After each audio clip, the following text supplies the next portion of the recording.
Bonjour. Gilles. Bonjour. Bonjour.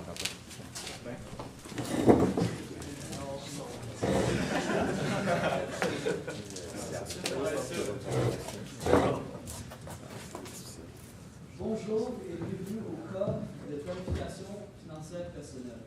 Préférez-vous les instructions en français ou en anglais? En anglais. No problem. Each team has 20 minutes to present its case to the judges. I will show board for the 10, 5, last 2, and last 30 remaining seconds of the presentation.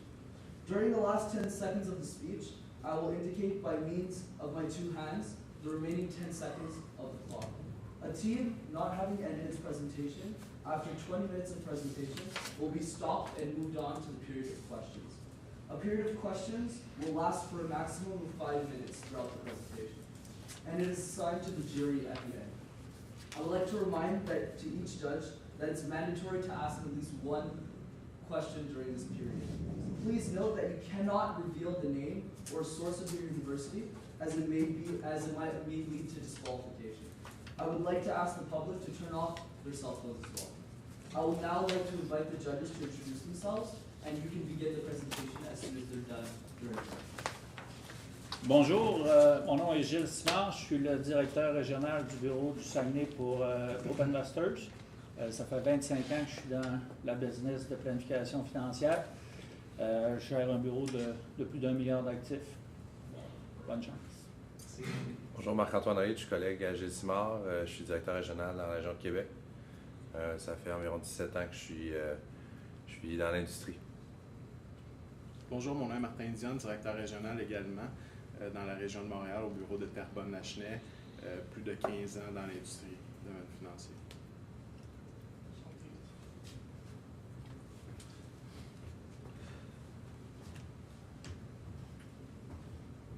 Alors bonjour Monsieur Couture et Mademoiselle Candel et merci beaucoup de nous avoir choisis pour faire votre planification financière aujourd'hui. Notre équipe est composée de Samuel Dubois, John Ming ainsi que moi-même, Luc Bouchard-Lalancette.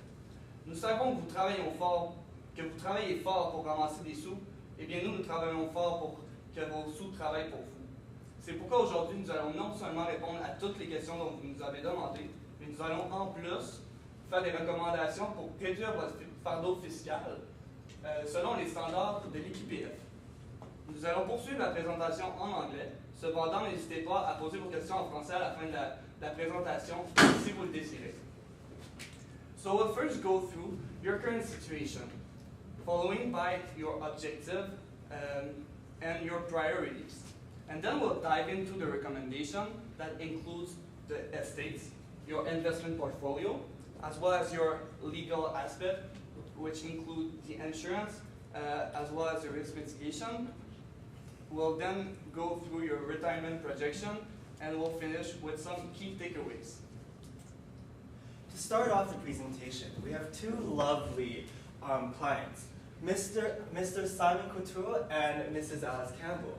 As you can see, they're both relatively young at the age of 36 and 33, where Alice Campbell actually co-founded her own marketing and retail line of women's pants, where she owned 60% of the company, while Simon was also a manager of Protex Pharmaceutical. From this financial standpoint, we shall analyze their financial health and see how we will segue from where they're standing to what they can be standing in the next 50 or so years as they move towards retirement. As you see on the balance sheet, we've consolidated both their assets together to see what their relative standing is, and to see if they could provide for the future of their son Logan, who's currently 10. As we move on to the second slide, this is just a magnified portion of the balance statement, where I should tell you to focus only on the consolidated part, since they are a married spouse. Where that their uncommitted income monthly is $778, which comes up to be a yearly total of roughly $9,000. Where that their salary expenses, we do take the assumption of inflation, where our inflation assumption is 2%. From there, we shall see what are the objectives that they can achieve with their standing. That comes up to 6 points that we've seen from the plethora of problems and issues that they face, that we summed up into the mortgage, the estate tax, the investment portfolio, and how they will review that if they have a conservative or aggressive approach. Where we go to, where we answer those questions in risk mitigation to see if there are certain factors that they have to hedge themselves against, such as, rising inflation rates, for example, the changes of the geopolitical atmosphere, and the certain funds that they're exposed to. That goes on to our fourth point, taxation, and how we're supposed to optimize their wealth by minimizing or deferring the taxes that they may have to pay with the savings and financial vehicles we will further discuss. In the retirement, where we'll talk about retirement plans such as the RRSP, the RRIF, and how certain funds like the RRSP can help out their young son Logan, who is out of the age of 10. And that shall wrap up for our objectives. We shall first move into the first point of the mortgage. So currently you have a mortgage, you have a house value of $450,000 that has a $400,000 remaining, with monthly payment of about $2,000. What we recommend you is to consider refinancing your mortgage because of the low current interest rate. You could either find a 3.9% floating rate or a 3.1% annually. Given that you have taken your mortgage 5 years ago, we do believe that you can have a better rate today, and since it's shortly due, it's good to look at it as a first priority. So you have many questions concerning the duplex of your parents' house. So we recommend you that since the duplex will be transferred from your parents to you, will optimize the taxes here. So that when it will be transferred, it will be taxed as capital gains. So from the moment you buy it to the value of the house right now, this will be the capital gain. So to optimize the taxes here, you would put this in an RRSP of your parents. So they only pay taxes when it's taken out at the retirement. So the tax bracket is lower in the future. So the revenue is $15,000 right now, and the duplex value is $450,000 as of today. All right, so now let's talk about your investments. We'll first talk about your current portfolio, so what you own right now, and we'll talk about your rebalanced portfolio that we created just for you. So we'll start with you, Simon. So first of all, we can see here that you're invested 67% in fixed income, 17% in high yield fixed income also, 3% in Canadian equity, and the rest in international equity. So 30% equity and 70% fixed income. So that would be a conservative type of investment. So your standard deviation of your portfolio is about 4.45% a year with an expected return of close to 6%. So now let's talk about the assumptions here. For the Canadian equity, the expected return is about 15%, which is higher than the US equity. The international equity here, which is dominated by the US stock market, which is by far the largest and the safest in the world. That is why also the standard deviation of the Canadian equity is higher than the international equity. All right, so let's talk about the fixed income now. We think that it is achievable to have a 4% return with your fixed income investments with a standard deviation of about 2%. This may seem low, however, we live in such a low era of interest rates. As of today, the Bank of Canada said the short-term interest rate as of 1.25%. So we think that investing in government debt and corporate debt also, you can achieve a 4% return. So now let's talk about the high yield, which is a sub-theme of the fixed income. But it's more risky as the default is more likely from the company that issue those bonds. This is why the return is higher at 8% with about a 5% standard deviation. So considering your time horizon and your investment profile, we rebalance your portfolio according to your needs. So here is the rebalanced portfolio. So 70% in fixed income, 5% in high yield, 10% in Canadian equity, and 15% in international equity. Given your time horizon of about 50 years, we decided to have a little more equity. Even though you don't like the stock market, it stresses you. We don't know for sure what the stock market will do in 1 year, 5 years, but we do know that in 50 years it will go up. So we did 30% here in 25% in equity that you hold here, you could take the gains from the stock market. So your standard deviation is now 4.75% with a expected return of 6.20%. So let's talk about you, Alice. You also have a portfolio of stock and fixed income. So 50% in global equity, 23% in Canadian equity, 21% in fixed income, and the rest in high yield. So about 70% equity and the rest in fixed income. So that would be an aggressive strategy, 70-30, with an expected return of 9.81% and a standard deviation of 9.74%. The assumptions are the same. So according to also your need, you're a rich flower, you're not afraid of the stock market, and also your long-term horizon, we decided to rebalance your portfolio again.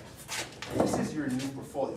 35% will be invested in global equity, 25% in Canadian equity, and the rest will be invested in fixed income. So we got your expected return to go up, your standard deviation also, but we could achieve a better risk-adjusted return with the new rebalanced portfolio. Moving on to your insurance and risk mitigation.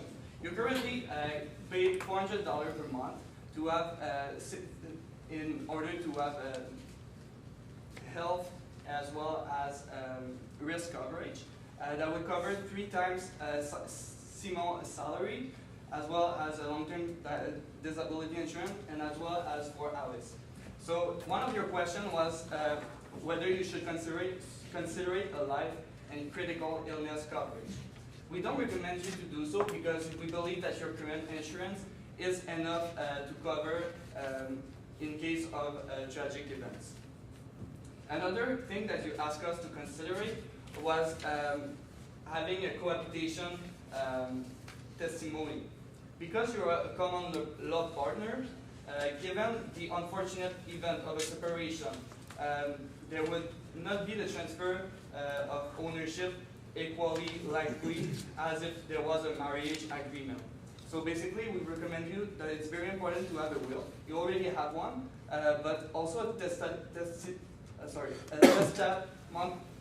trust in order to someone have some power over the decision-making process, given someone's inability to take important decisions. Another thing also will be a cohabitation agreement in order to know which one would get what in the event of a separation. Currently, you also have a company, right?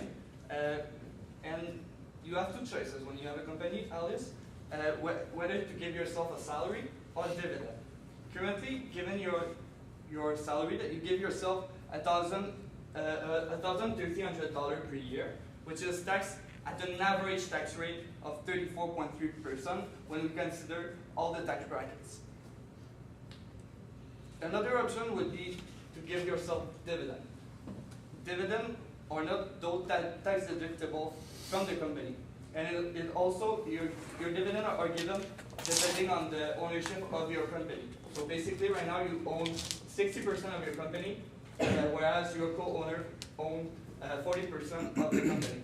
Given we don't know the contribution of each partner in the company so far, we don't recommend for now to give yourself a dividend, because maybe we will need to discuss further that. But if you are the only one who works in it, you're better to give yourself a salary in the event that the other one doesn't work and is just an investor. All right, so let's talk about your RSP and TFSA. So first of all, you can put 80% of your actual income in your RSP. For you, Alice, it's 18% since you're the employee and the employer, but normally it's half-half for the employee and the employer. So you currently put 4%. If you would put 18%, it would amount to $23,000 a year that you could put in a tax-efficient account. Also, you can put $5,500 a year in your TFSA to a maximum of $57,000 in your lifetime. So in your TFSA, what happens is you're not taxed on the capital gains and the dividends you receive in this account. So this is after-tax income that you put in this account, and you're not taxed for any income that you get from there. So what we recommend you to do is contribute to your TFSA to the maximum amount possible, which is $5,500 a year. We also recommend for the RESP, you contribute right now about $750 a year. We don't find it is enough since the government with the CESG grant gives you 20% on the first $2,500 you put in your RESP. So what we recommend you to do is put that $2,500 a year for 7 years until your child is 17 years old, which is the maximum that you can put in our RESP. And then the government gives you also $500 on this amount. We also recommend that you change your RRSP to a RRIF when you retire, because the RRSP matures when you're 71 years old. There's also an increasing minimum withdrawal that goes with an RRFF, starting at about 6% going up to 20% in a couple of years.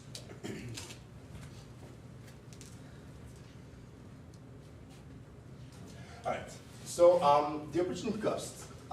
You take your retirement at 60 years old, right? There are some costs associated with that. For example, with the QPP, for each month before 65 years old that you take your retirement, you lose 0.6% of what's available to you. So for 5 years since you take your retirement at 60, it will be 36% that will be deducted from your QPP. Unfortunately, also there's a lost income. The income that you could have earned working until 65, right now that you're retired at 60. So that is your decision to make when you want to retire. And we're here to give you the financial cost of doing so, but at the end, it is yours to decide. Now looking at your retirement projection. We know that you want to buy a new boat at the retirement, and you also want, you probably want to sell your business, Alice, or upon retirement, and you want also to keep the current level of consumption, but adjusted at the inflation. So this is how we see your financial projection so far. Here, the little orange line is the RESP that you will contribute the $2,500 for the next 7 years, and then that will decrease upon your son's education. We also recommend both of you increase the RRSP as we discussed. So basically the RRSP would grow at your current portfolio level, and it would be added on at every year. So it would grow up to a level of about $6 million upon retirement. You also have a DPSP account from your employer that will also grow, that currently have $80,000, and that grow at 3% of your salary, adjusted also to the investment that you make. So you would have about $7 million into it upon retirement, adjusted to your expected return on your investment. So starting at your retirement, you will obviously withdraw money because you won't necessarily have the income that you have so far, and obviously you will also have the QPP. So starting at 71 years old, you will have to transfer your RRSP into a RIF account, also known as a FER in French, and and you will have your savings to cover your current level of expense, but obviously this account will decrease over time because you will cash out as you need it. So you will have enough money to cover your expected expense given this projection. However, with all these financial vehicles and what we discussed about your plan, the most crucial part of the heart of a financial advisor is communication. And that's why we thought a meeting schedule would be highly optimal to understand your client's needs and to convey them throughout the time horizon. To see that if your client, that Ms. Campbell and her spouse can understand that everything is copacetic. That we should have yearly updates to understand the changes in future funds such as the QPP, the RESP, and how certain government and like the geopolitical atmosphere may change. as you can see in 2008, that certain people don't invest enough in the RRSP, and perhaps those rates may change. Whereas like inflation rates or like the US economy is important to take into consideration as rising, as developing countries increases, it lowers the US position as a strong economy that will influence Canada greatly, given that Canada is 75% of the exports to the US. With this in mind, with all the macro elements in place, it is very advisable to have such a plan, to understand that your client, you, Ms. Campbell, and your spouse will understand the impacts and how it will change throughout the time horizon. As we move on and wrap up, that comes back to our key takeaways. The 6 points that we analyzed that you should take part in your financial health and your financial discovery. As we've reviewed over the mortgage, it is important to refinance the mortgage given the optimal rate of the current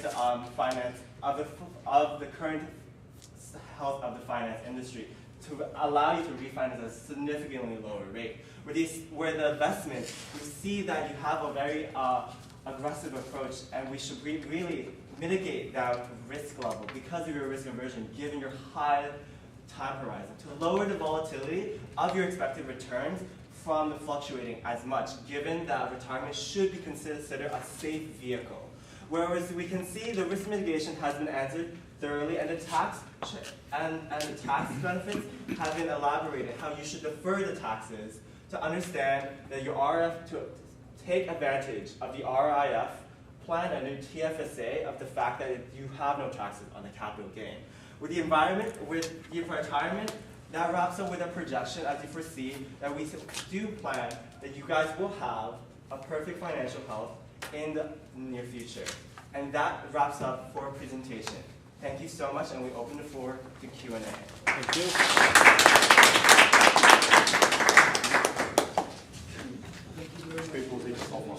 Oui, j'y vais. Vous nous recommandez une répartition d'actifs qui, si je me souviens bien, est environ à 40% revenus fixes et 60% en actions. C'est pour mademoiselle. Oui, c'est moi la mademoiselle. Oui. Okay. Comment vous allez répartir mes actifs? Parce que j'ai plusieurs régimes. J'ai des placements non enregistrés, j'ai des CELI, j'ai des REER. Comment voyez-vous ça? Ben, on voudrait mettre la partie equity dans le CELI parce que vous n'êtes pas taxé sur le capital gains, pour les anglicismes, taxé sur le capital gains dans le compte. Donc, on voudrait vraiment mettre ça dans le CELI. Puis pour le reste, effectivement, on peut mettre ça dans le RRSP, qui est le REER. C'est vraiment pour profiter en fait de ces comptes-là et des tax optimization qui viennent avec. Et les non enregistrés? Les non enregistrés, on ferait aussi la partie equity dans les non enregistrés. Fixed income, pardon. La partie fixed income dans les non enregistrés aussi. Pourquoi? Parce que vous êtes taxé sur ces comptes-là.